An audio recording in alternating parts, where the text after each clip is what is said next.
No compilation of famous French dishes would be complete without a soupe à l'oignon. In 1927, La Bonne Cuisine de Madame Saintonge was published. The book became the Bible of French cooking and will be found on every kitchen shelf in France. It's widely regarded as the definitive word on la cuisine bourgeoise of early 20th century France. So let's see if she has any useful tips for us. Now firstly, remember that an authentic soupe à l'oignon needn't be topped with a gratinée, melted cheese. The liquids may range from beef stock to water. Some add a touch of port, others white wine, brandy or sherry. So really the only thing that's invariable is the cooking of the onion itself. Normal cooking onions, nothing fancy. A smallish to medium-sized onion per person. A single clove of garlic is optional, but used by many chefs to corser la soupe, to spice or liven it up. Any more than a single clove would almost turn it into a garlic soup, a recipe for which you'll find here. We'll need 2 or 3 thin rounds of baguette per person. As for the cheese, Gruyère or Emmental can be used, both produced in Switzerland and to a lesser extent in neighbouring parts of France. Emmental has the holes and is slightly sweeter in flavour, harder in texture. Gruyère is saltier, softer, with a more pronounced flavour. Madame Saintonge uses Gruyère. Today I'm using white wine. According to legend, onion soup was invented when King Louis XV found himself stranded at a hunting lodge late one night with nothing except onions, butter and champagne. But don't believe a word of it. For one thing, onion soup has been made for as long as there have been fire, water and onions. It didn't need some monarch to invent it. Tastes vary as to which liquid to use. If you know anything about old-school French home cookery, it was the bouillon from the pot-au-feu that was used in all manner of soups and braises. So this is essentially a beef stock, but let's say you'd made a poule au pot that week, chicken in the pot, you'd be left with chicken stock, perfect for soups too. It's entirely up to you.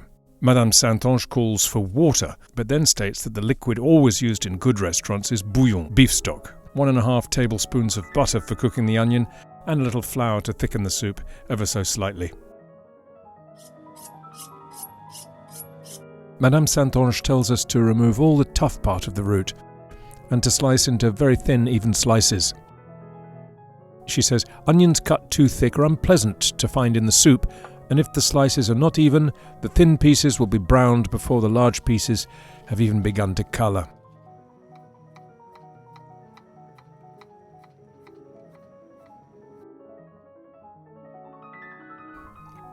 To colour the onions, melt 1.5 tablespoons of butter in a good heavy bottom pan.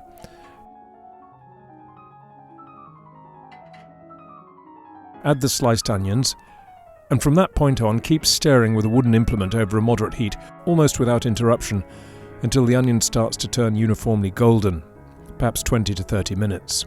Add a pinch of salt to the onions right away, as this will accelerate the cooking process. We could also add a small drop of vegetable oil at this stage as a precaution against the butter burning. She warns against letting the onion go beyond a light golden tint, as the soup will take on an unbearable bitterness.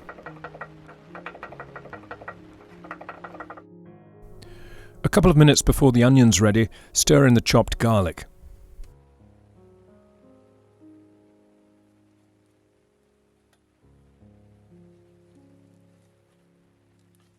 Next the flour, half a tablespoon.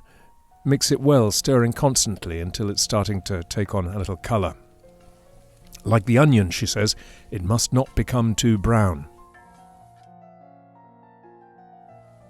Now add the wine and cook down by half, stirring all the while to incorporate the flour.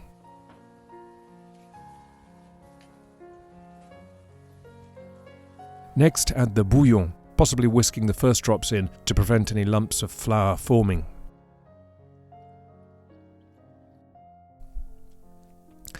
Add a generous amount of pepper at this stage.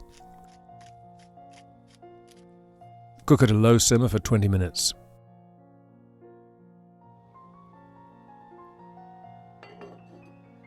So during this time, cut thin rounds of baguette and toast in the oven.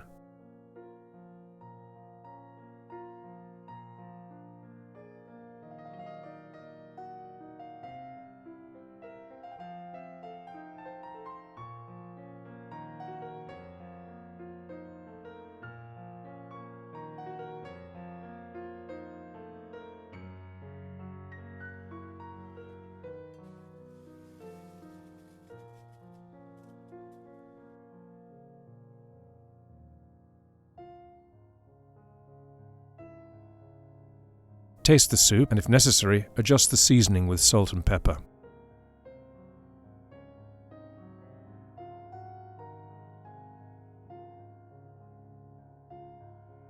Fill up your oven-proof soup croques. These tête de lion bowls, lion heads bowls, are standard for soupe à l'oignon.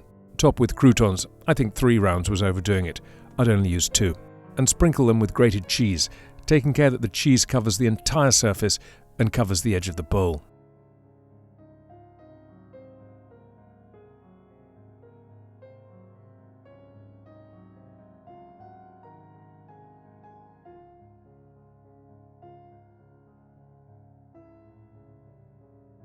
Transfer to a broiler, an overhead grill, or to the oven in such a way that the cheese takes the full force of the oven's heat from above.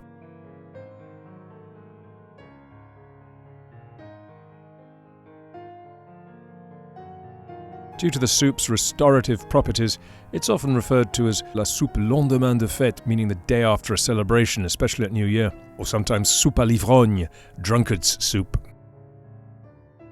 Speaking of French, how would you say subscribe to Pete's Pans? Allez, bon appétit et large soif!